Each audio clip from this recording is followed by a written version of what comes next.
子，世子别怕，世子，我们已经在回北都城的路上了。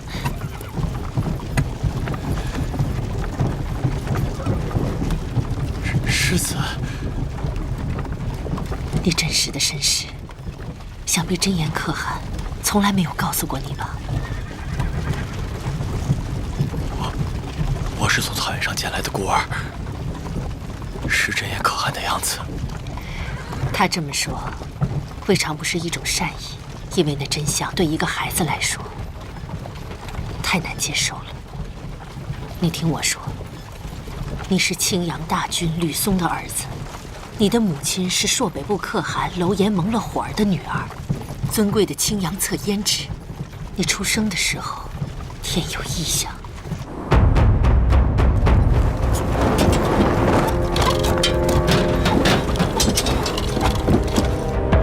太阴县事，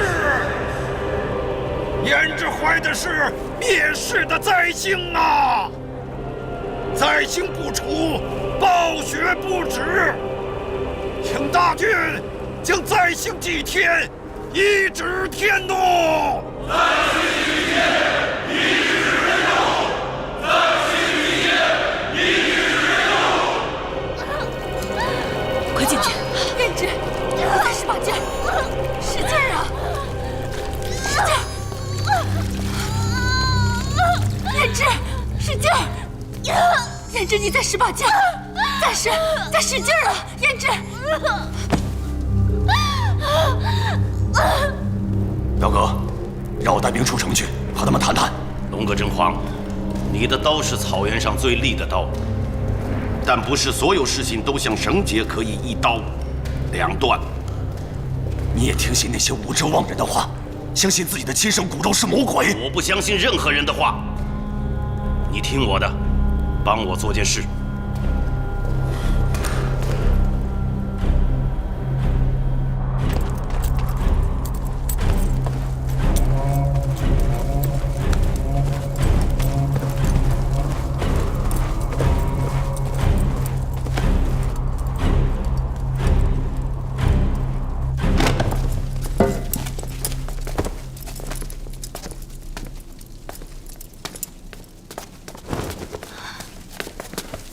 大军，怎样？这孩子生下来就没有心跳了。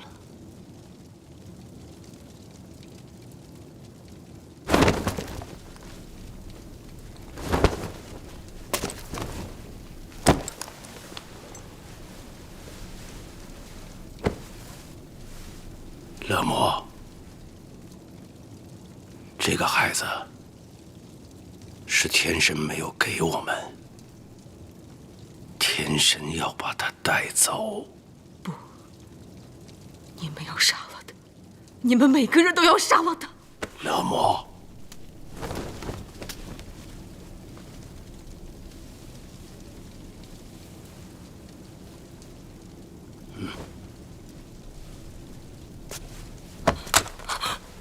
勒摩，你疯了吗？他是我的孩子，不是魔鬼。只要我还活着，没有人可以把他从我怀里抱走。勒摩，你生下他的时候，他就已经死了。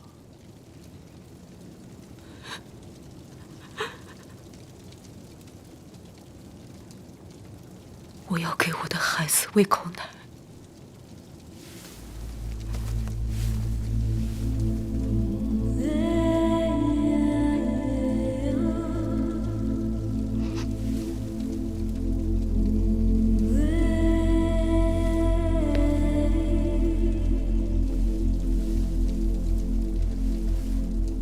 愿你来世不要生在帝王家，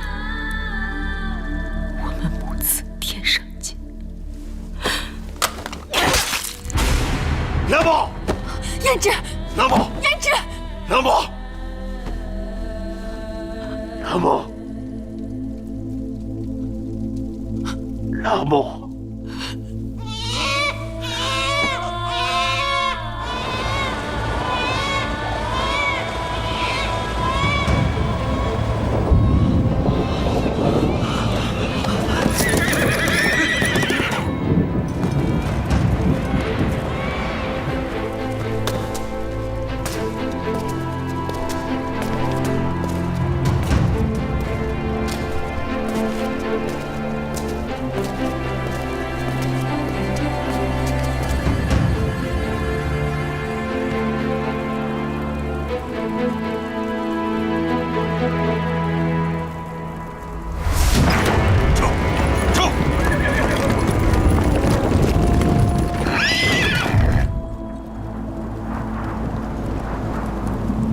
大军把你送到真言部去抚养，可是人的身世是不能改变的。按照咱们草原上幼子守夜的规矩，你就是青阳的世子，是未来要继承整个草原的人。不可能，青阳部是草原的恶狼，就是他们派人灭的我们真言。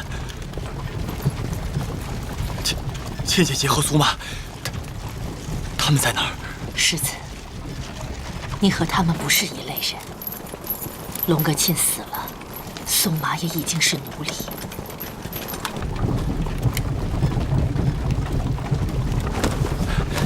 世子，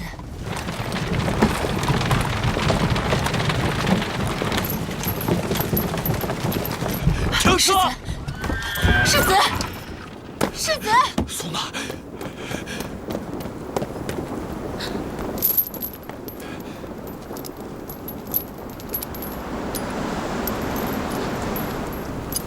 世子，世子，他们只不过是一群被灭了族的奴隶罢了。把世子带上车。是。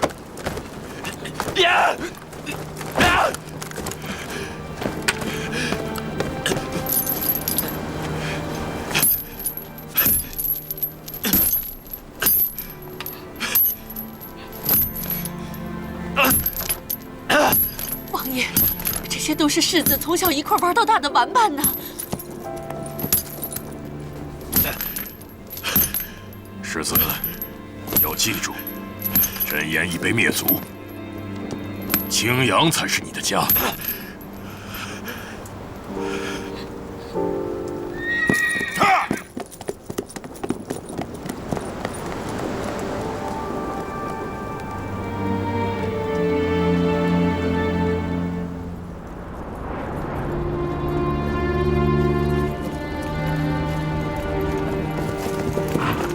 苏妈，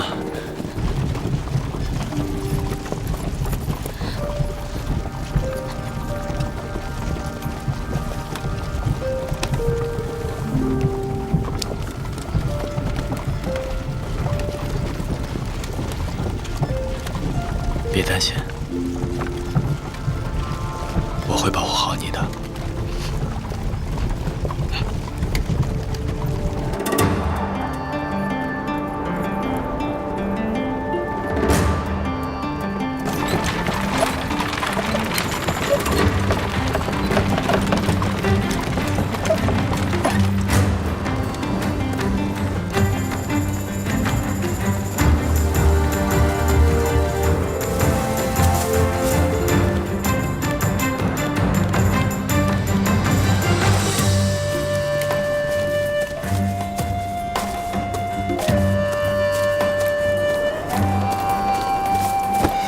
拜见大军，承蒙大军托付，得胜而归。这便是逆贼龙哥真皇的刀。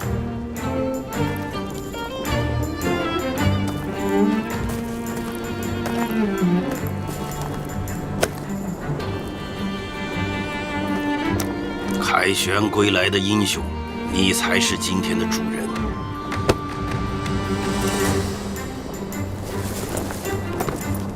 阿苏勒呢？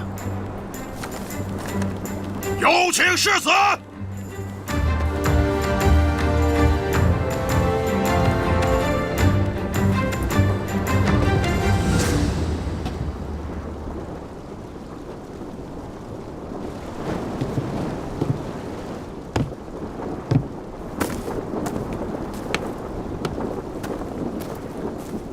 大军，他可能在战场上受到了惊吓，还没恢复过来。会被战场吓着的孩子，那是懦夫。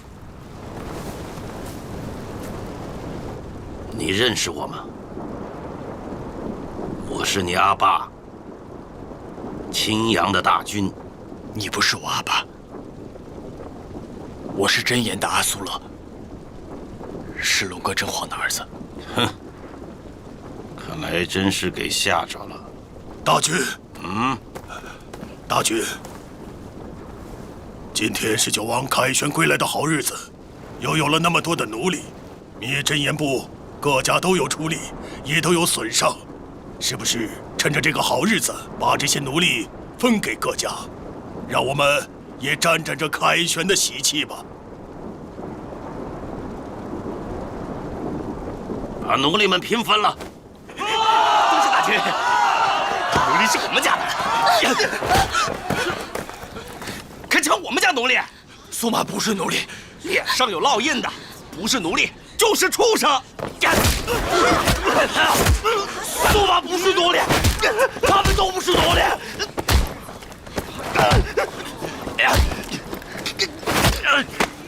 把他给我拉开！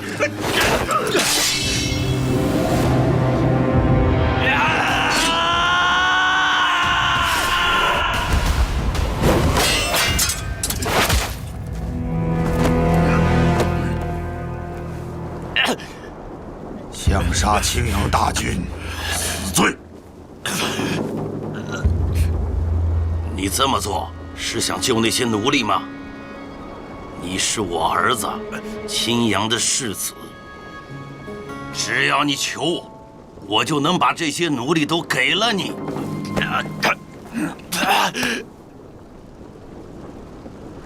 你心里就没有把我当你的阿爸，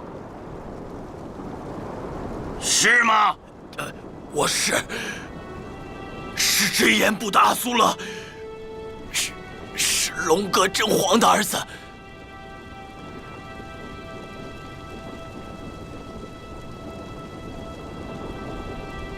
你想要这些奴隶，我都给了你，但是你要像奴隶一样活着，这是你不愿当我的儿子，要当龙哥真皇儿子的代价。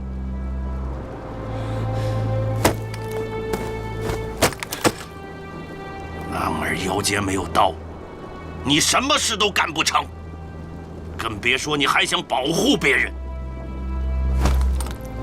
这是龙哥真皇的刀，拿下它，当你的奴隶王。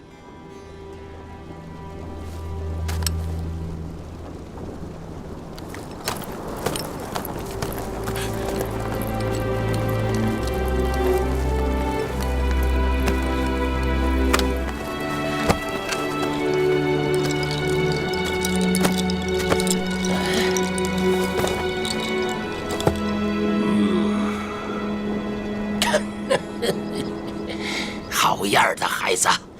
在北都城敢这么跟大军说话的人，就属你和我了。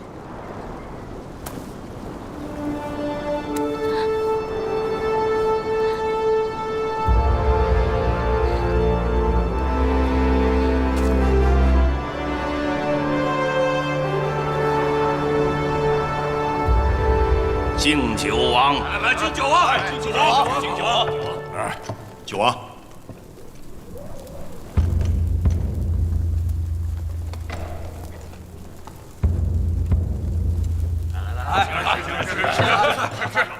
大军，今日酒王完成大业，凯旋而归，库里格大会的叛徒真言部也被肃清，真是我们庆阳部的大好日子。咱们怕是应该商议着立一位世子了吧？啊，世子，幼子守夜，祖上的规矩。阿苏勒不是回来了吗？他就是世子。可是大军，您刚刚才将他贬为奴隶的首领。他年纪还小，不懂规矩，给他点教训，将来他就知道自己什么身份了。他是我的小儿子，我青阳部堂堂正正的小豹子。大军，还有一事。阿苏勒出生时命犯灾星，他是太阴转世的事情，至今还在草原上流传。而且世子体弱多病，大夫都说他是早夭之相，恐怕活不到继承青阳部的那天喽。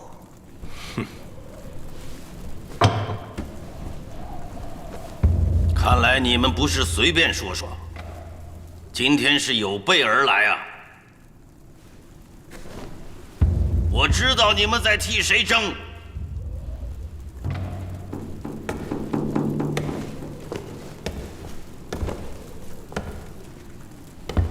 你们都希望自己支持的王子能够立为世子，将来执掌青阳部。5个儿子，立这个儿子，那个儿子的势力就会发难。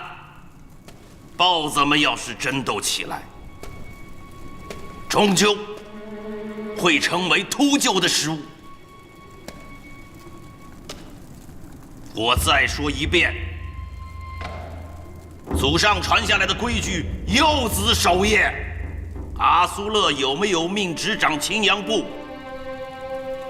盘达天神自会指引。他是我的小儿子，他就是世子。只要他活着，你们谁都别争。要想争，等他死。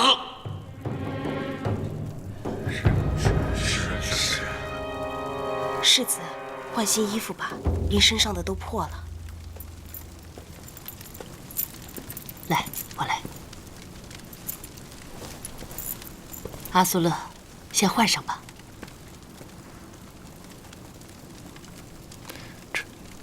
这是亲姐姐给我做的。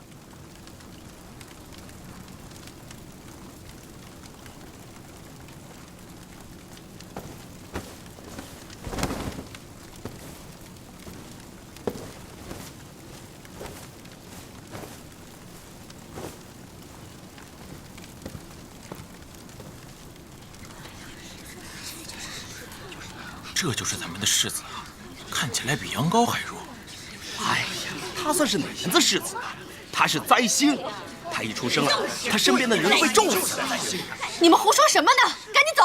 哎，我告诉你们啊，他刚出生的时候啊，就把他母亲害死了。哎，对，什么世子，就是个灾星。以后看到他，离他远点。可不是嘛，谁沾边谁遭殃。就是看到。哎，还有啊，我告诉你，这个，你敢打我？你这个臭小子，不准就打我！你们闹够了没有？要不要我把大军给请来啊？啊！行了，走。我青阳部的图腾啊，是长着剑齿的豹子，在这北都城里，这个豹尾只有2个人可以戴。我，世子。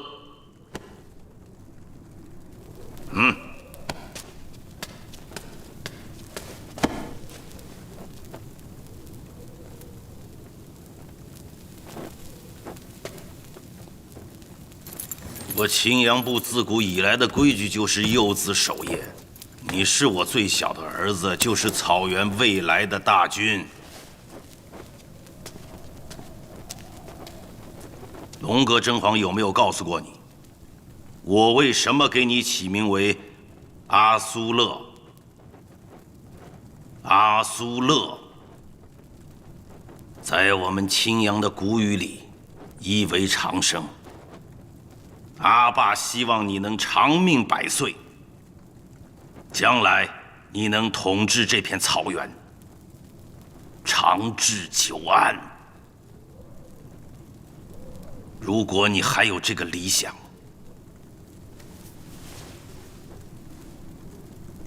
不要拒绝权柄。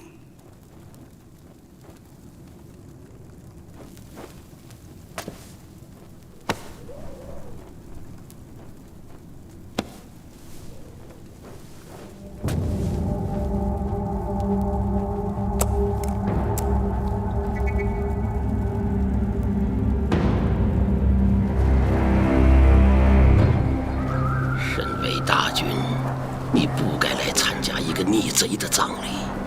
他是逆贼，还是我表弟？他叫我哥，我来送他，谁敢说不？龙哥真皇到底为什么会叛乱？他抢了附近部落的草场，乱了祖宗留下来的规矩。可他那么忠诚，还替你抚养了儿子。我是大军，我是这个草原最该守规矩的。我要是乱了规矩，那草原就乱了。那你就不能给他一次机会吗？我给了，我让额鲁给他带话，只要他屈服，我就能让他活命。你是了解他的，他那样的男人，让他屈服，他不如去死。沙汗，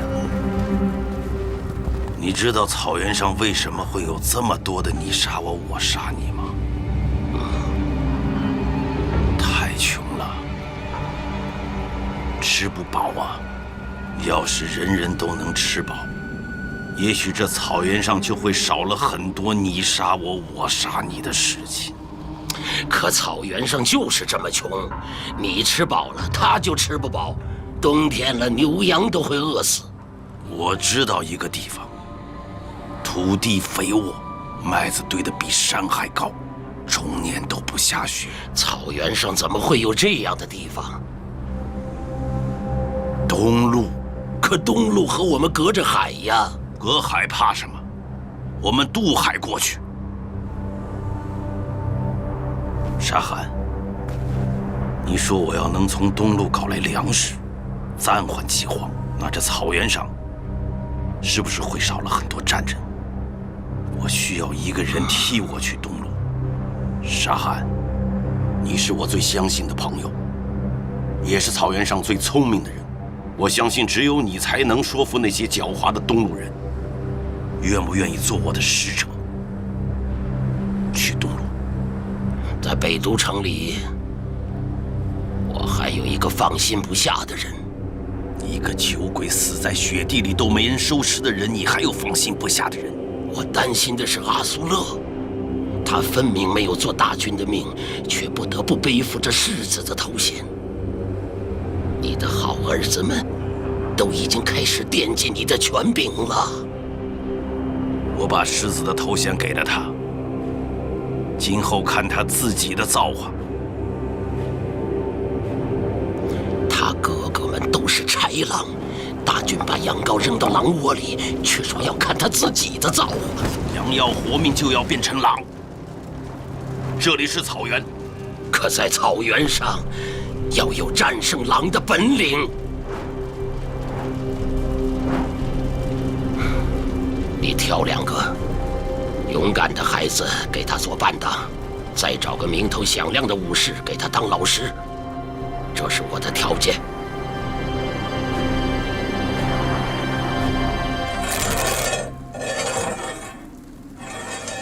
有人说天地广阔，可男儿能容身之处不过3尺刀背之后。刀术就是杀人术，学刀就是学杀人。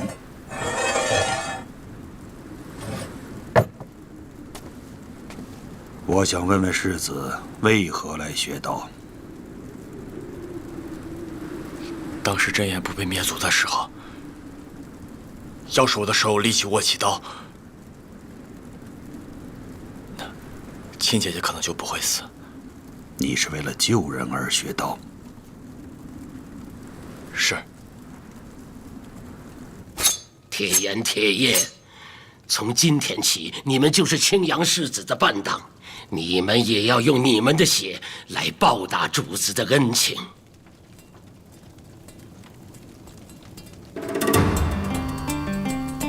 铁岩、铁叶，一日侍奉主子，一生侍奉主子。主子的命就是我们的命。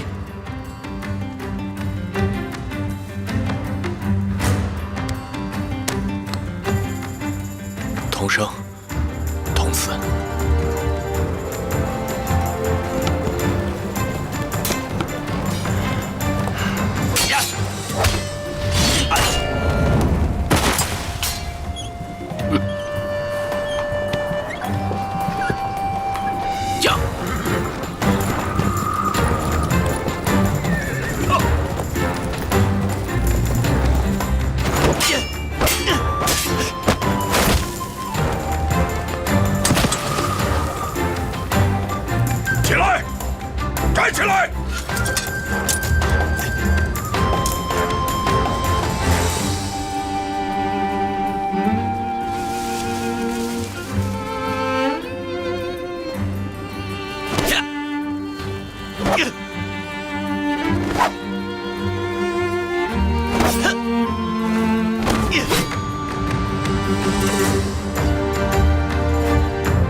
已经很久没来了。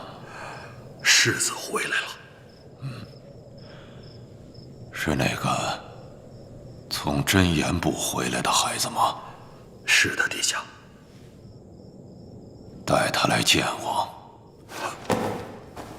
殿下，请恕穆离不敢，让大军知道了，这是死罪。你不必多虑，我就是想见见他，不会对他不利的。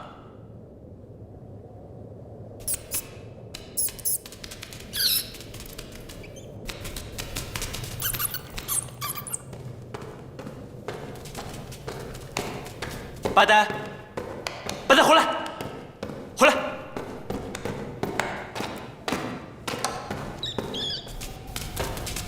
八呆，八呆，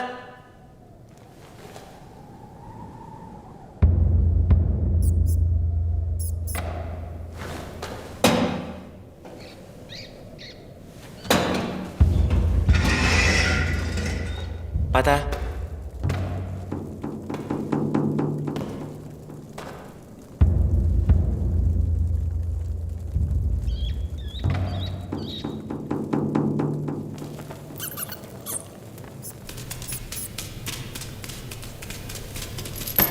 这是你的小东西吗？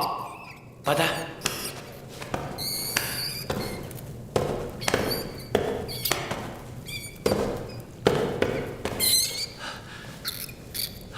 谢谢爷爷。他叫八呆，是我养的小飞鼠。你叫我爷爷？爷爷怎么会在这儿啊？我还从来没听说过北都城有这样的地方。这叫地牢，在北都城有很多这样的地方，这里关的都是犯过错的人。那爷爷您犯了什么错？我很多事得罪了大军。哦，对了，你到这里来见我，千万不能告诉大军呐。好。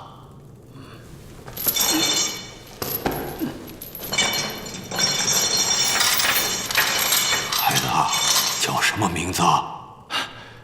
我叫阿苏勒。阿苏勒，长生的意思。这个名字好啊！既然来了，坐会儿，陪我多说会儿话啊。好。这么瘦弱的孩子，不应该生在帝王之家，在这虎狼之地，你是很难活下去的。他们所有人都是这么跟我说的。那你就不怕吗？我听人说我生下来就没有心跳，可能天生就是个死人，所以没什么好怕的。没有心跳的死人，有意思。不过，我听说穆离将军在教你刀术，那你学刀术做什么？我现在是真言部的头人，我学刀术是想保护他们。可刀是用来杀人的，不是用来救人的。穆离将军也是这么跟我说的。真是个奇怪的孩子。既然你怀着这样的心思，那我就有件礼物要送给你，它叫大劈之刀。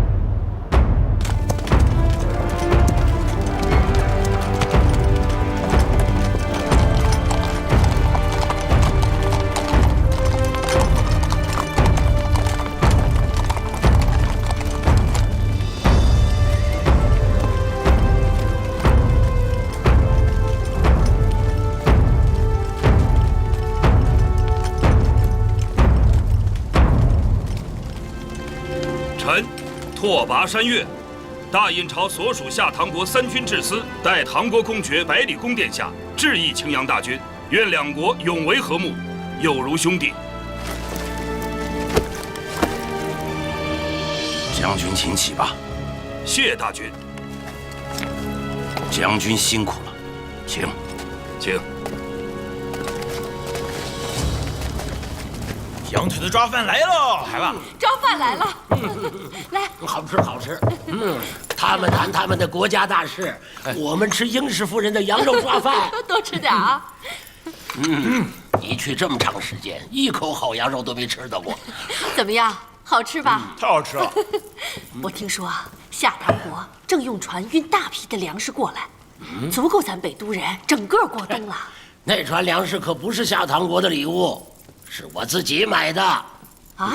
我把带出去的黄金花得干干净净。有了这船米呀，够阿苏勒和他帐下的这些奴隶好好过个冬了。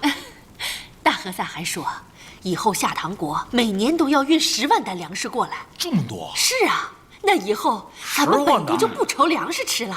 东路人的粮食可没那么好拿，得等我们签下盟约，粮食才能运过来。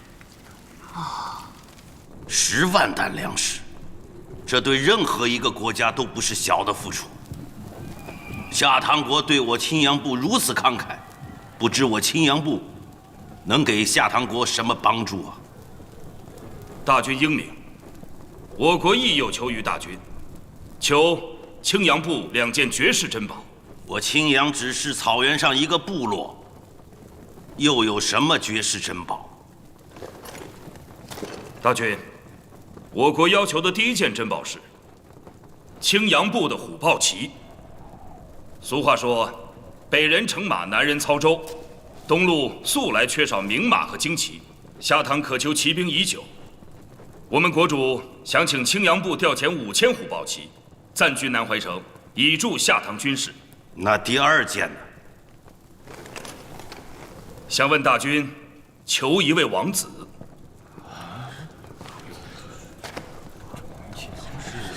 我的儿子。魏正盟好，下唐愿意把一位郡主嫁给青阳的一位王子，并请王子驾临敝国。敝国将教这位王子东路最完备的军政知识，将他培养成大军最出色的左右手。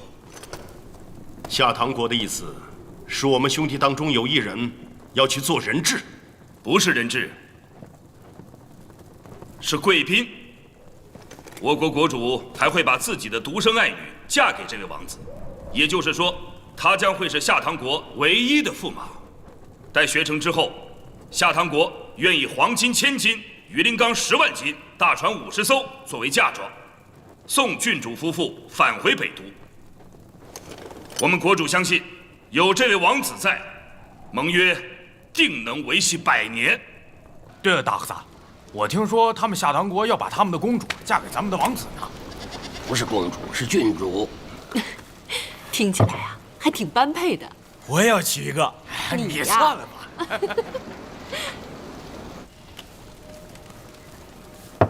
阿苏勒，大和萨有句话，你可千万要记住。如果有人问你愿不愿意去东路，你一定要说不愿意。让我去东路？为什么不愿意啊？东路不是开了很好的条件吗？东路人狡猾的像狐狸，他们想的事情不会那么简单。我隐约觉着那个下唐国主有着很大的图谋。阿苏勒，信大和萨一句话：东路虽然繁华，可世上没有什么地方比家里好。你的哥哥们要争，就让他们去争，你不要卷进去。好，我知道了。快吃吧，快吃吧。拓跋将军，我的4个儿子都不情愿去东路，不如我把选择的权利交给将军。将军心中可有合适的人选？我此来，既要找草原上的龙种，又要为郡主寻觅佳偶，两者都不可偏废。仓促间，很难做出决断。那就多住几日，好好为你们的郡主择婿。谢大军恩典。微臣还有一事请问。人人皆知，大军有5个儿子，为何年纪最小，也是最尊贵的那位世子一直没有露面？是说世子并非可选之人吗？我说过了，选择的权利交给将军。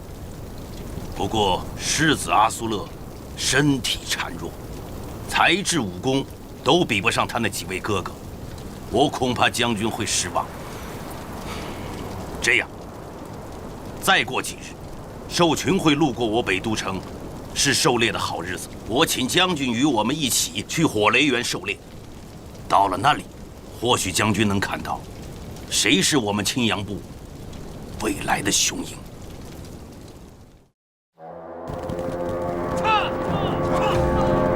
奴隶们足足用了20几日，才把这些猎物赶到了一起。一次盛大的狩猎，收获的猎物啊，也只够我北都城的冬天1成的口粮。久闻青阳狩猎场面宏大，但亲眼见到，还是远胜于耳闻。拓跋将军，你可知道我青阳的猎场为何是在这个地方？请大军明示。这个地方以前是战场，当年我的父王钦达汗王就是在这里击败了风炎皇帝。从此，你们东路的兵马再未踏上过我青阳的土地。每到这个季节啊，我北都城的男儿就要在此狩猎，以示不忘我祖先的勇武。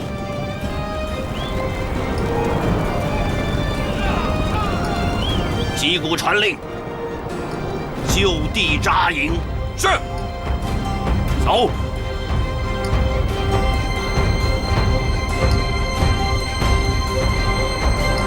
狼群来了！豺狼来了！狼群来了！狼群来了！狼群来了！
我手里有刀，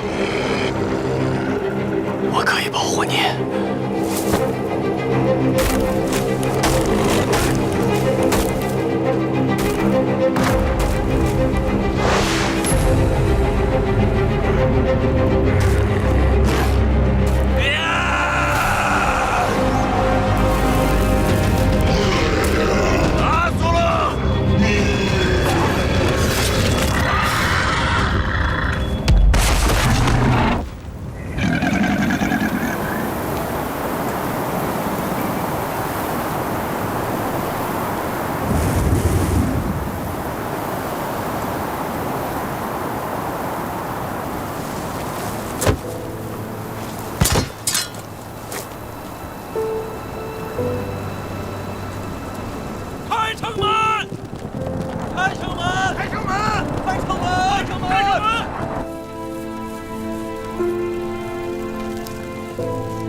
按住！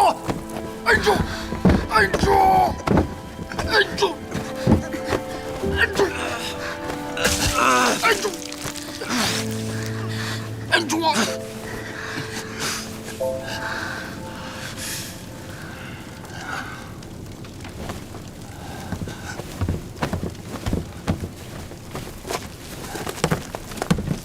怎么样？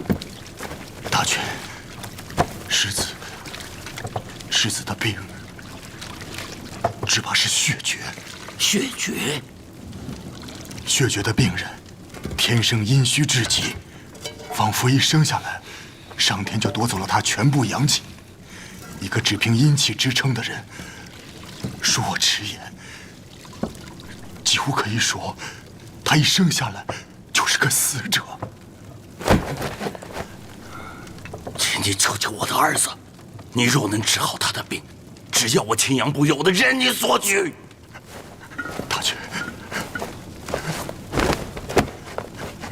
大军，血绝是血症中的绝症。医书上曾经记载，浮生不过刹那，命归万古清尘。这病无论走遍天下，无人可治，无药可医。陆子瑜愧对大军的信任，就此告辞。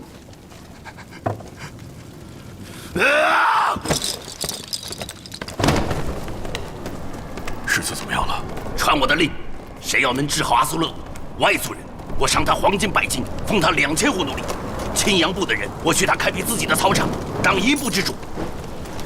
是。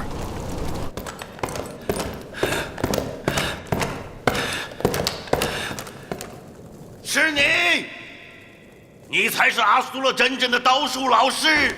我亲眼看见他一刀劈死了一只白狼。那是杀神的刀术，居然用它来斩狼。不过他小小的年纪，竟然用此杀死了一条白狼，这说明他很可能继承我帕苏尔家族的血液。我只要他能够平平安安的长大。平平安安的长大，我不希望他成为你这样的东西。你不希望没用，因为在他的身上早已经流淌着我尊贵的青铜之血。那是魔鬼之血，你听着，我绝不会让魔鬼从我的手里把阿苏勒夺走。我告诉你，没有人能和命运为敌。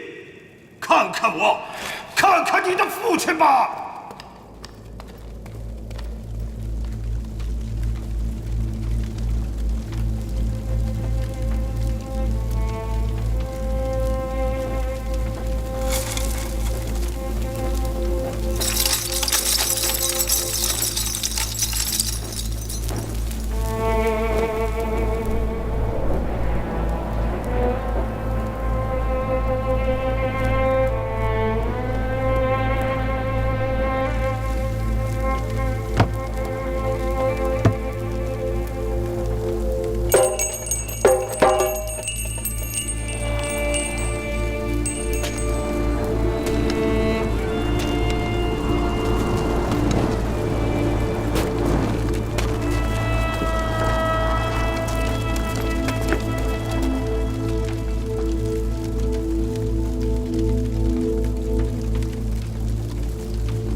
任何苏醒的迹象。萨满的秘术也不过是暂时延长他的寿命，我能做的也就这么多了。你的意思是让我该做好准备了？谁也不希望看到那一天。启禀大军，什么事？刚有奴隶来报，说看见世子出城了。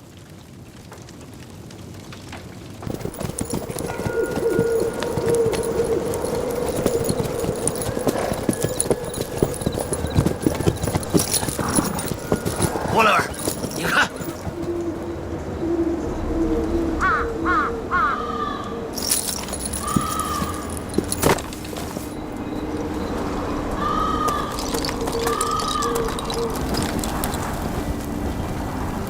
有幸能见到草原上的主人。你们是什么人？怎么会知道我们的身份？我还知道，您是侍奉盘达天神的萨满青阳大和萨。沙汉，朝德拉吉，相逢是幸。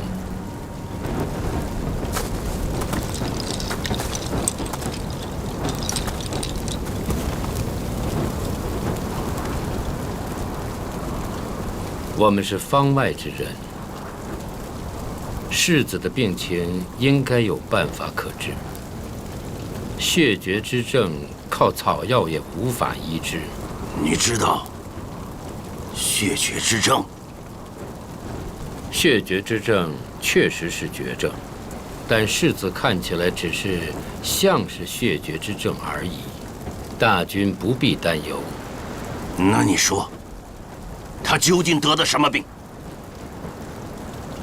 那是因为他祖先神圣的血脉，每隔几十年就会为吕氏帕苏尔家族带来强健如武神般的孩子。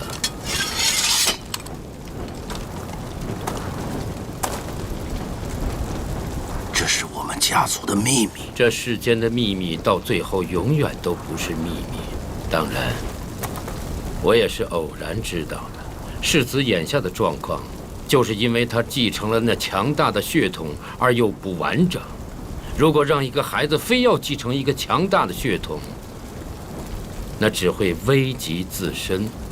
我倒有一个办法，可以救世子一命，但不得不压制这世子身体里那强劲的血脉。你要是能治好他的病，要多少钱我都给你。你都准备好了吗？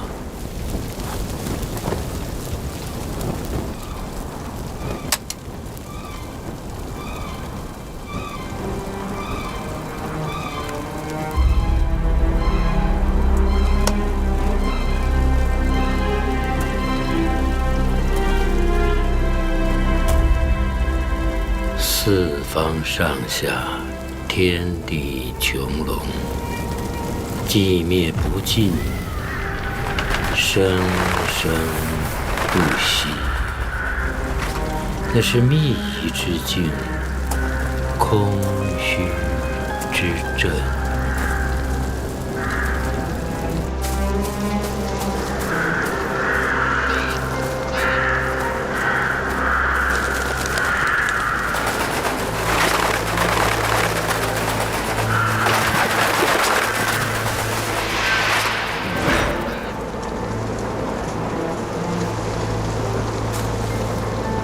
那是秘仪之境，空虚之阵，无上下左右前后，没有时间的变化，大地一望无际。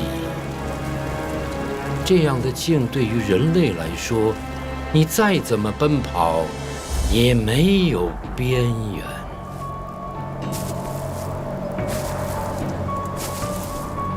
即使是秘仪之境，那也是虚妄。它只要不侵入你的心，便杀不死你。总有一天，你会遇见这样的事。到时候能救你的只有你的心和刀。心如石镜，刀如虎踞，二者皆不可轻动。你需要我救你于毁灭否？你可要我救你于毁灭否？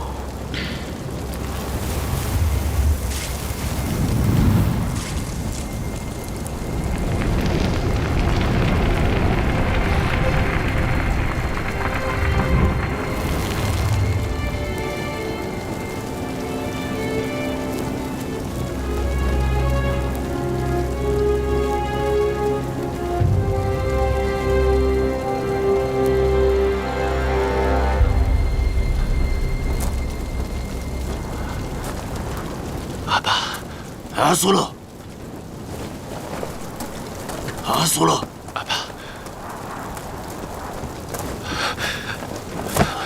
所幸没有辜负了大军的期望。只不过这种秘术只能暂时压制住世子心中那强大的血脉。我想告诉你的是，24岁仍然是他的大劫。若到了那个时候，还没有治本的方法，世子的性命也还是堪忧的。我的孩子，你的魂将永远不朽，你将永远行走在天空上，与星辰同命。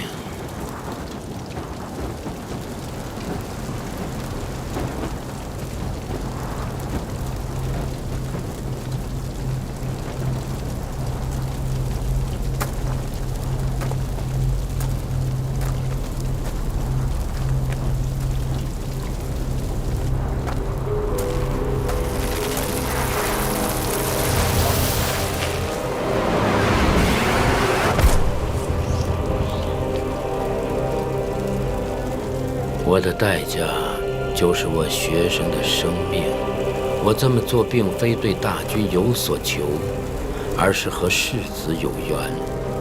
愿大军福寿连绵，永镇草原。告辞了。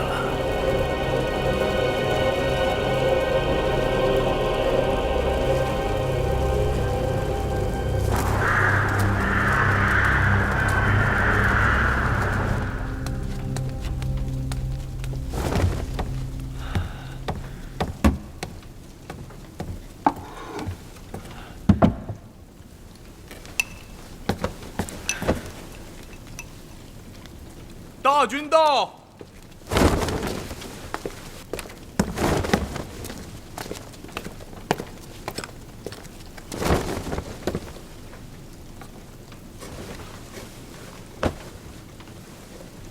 阿爸，醒了就好。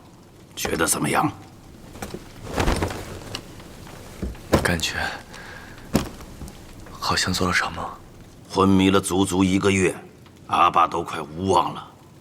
好在盘达天神把你又还给了阿爸。在你还没有出生的时候啊，阿爸希望你是一个英武不凡之人，因为只有这样的人，才能接掌青阳部。可当阿爸看到你的时候，阿爸高兴的是，你长得像你阿妈。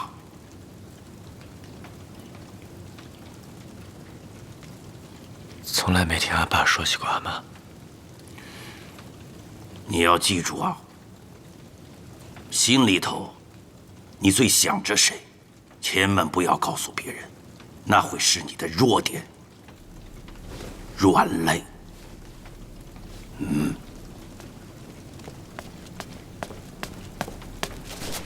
禀报大军，拓跋将军在外面求见。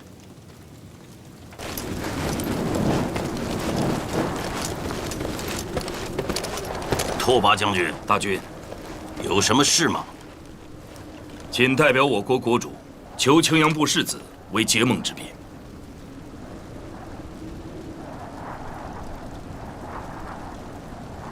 大军，微臣曾听说过一个传闻，说吕氏帕索尔家是青铜之血的家族，每隔数代都会生出天赋绝顶的武士。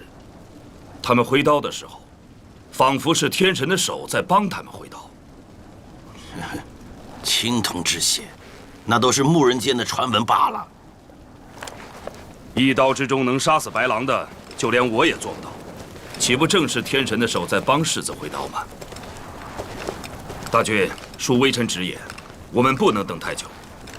这个冬天太冷，没有足够的粮食，一定会饿死很多人的。拓跋将军，你是在用粮食要挟我吗？微臣只是说出了实情。其实大军很关心世子。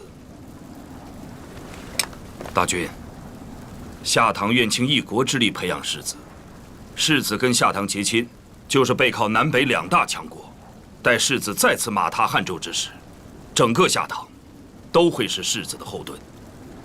多勒尔，大军，这事儿不能答应啊！阿苏勒的身体怎么能去当质子呢？这不关你事。阿苏勒是世子，世子是未来的大军。夏唐国离北都城千里之遥，阿苏勒的身体刚有好转，你要让他死在路上吗？沙汗，我答应过拓跋将军，他选中谁就是谁。我说的话能改吗？阿爸，我愿意去。哎，阿苏勒，你傻了吗？你是世子，就要留在北都城，就该是你继承青阳部。大和尚，我想帮青阳做点事。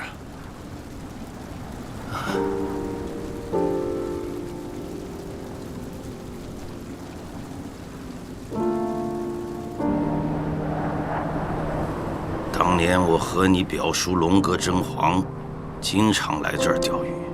他钓鱼的本事比我强，收获总是比我多。我知道阿爸每年都会来这里祭拜，可还是阿爸灭了真言部。有些事啊，现在跟你讲，你也不会懂。等你自己经历的事情多了，自然就明白了。东路有天下最好的大夫。是，阿爸。我听说东路有种秘术，专用人的名字起咒。到了东路，阿苏勒的名字就不要用了。我给你起了一个东路名字，吕归尘。万物归尘，概莫能外。吕归尘，儿子记住了。这一走，不知道我们什么时候还能再见。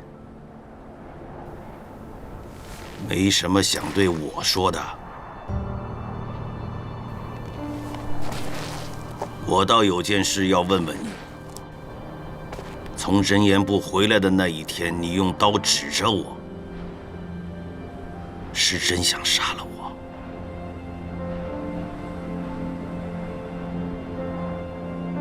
是。如果我不那么做，我对不起真言阿爸。傻孩子，对得起自己就好了。这世上哪有人能对得起那么多人？来，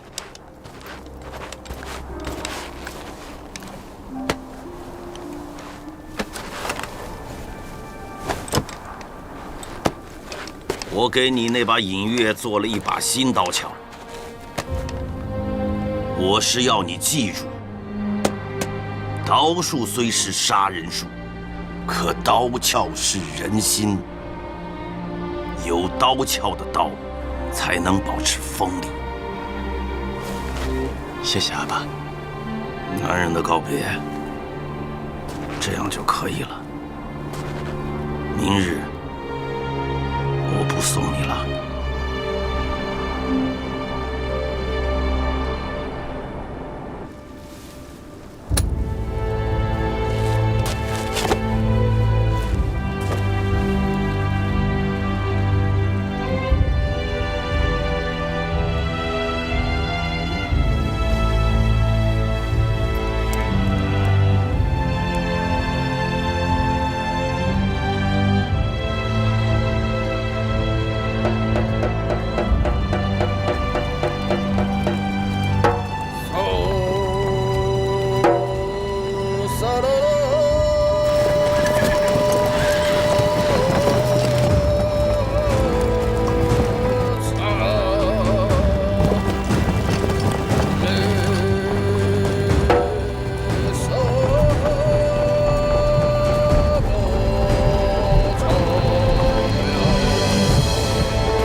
神选中的孩子，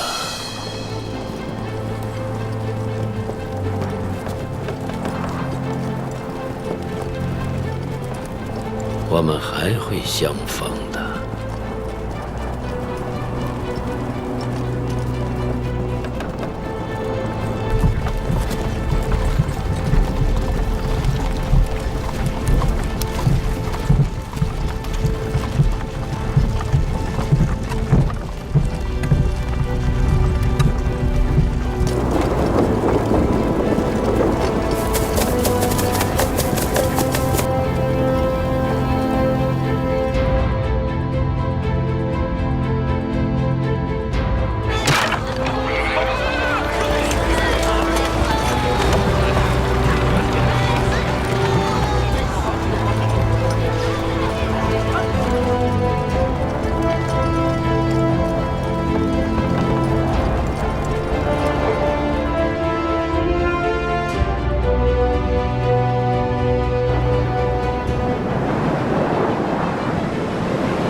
天色已晚，委屈世子和王爷在这峡谷中扎营，休息一晚。前方不远处应该有个市镇，将军为何要在此扎营呢？实不相瞒，前方就是毕国和黎国的边境。夏唐和黎国常年在边境交锋，黎国的游击军队偶尔出没，横行劫掠。世子身份贵重，恐有差池，是以不敢居住在镇上，以防黎国人偷袭。这个峡谷乃是个风口，世子和王爷可以安心歇息。就地结营，3班驻守，小心生火，巡查峡谷前后，以防野兽靠近。是。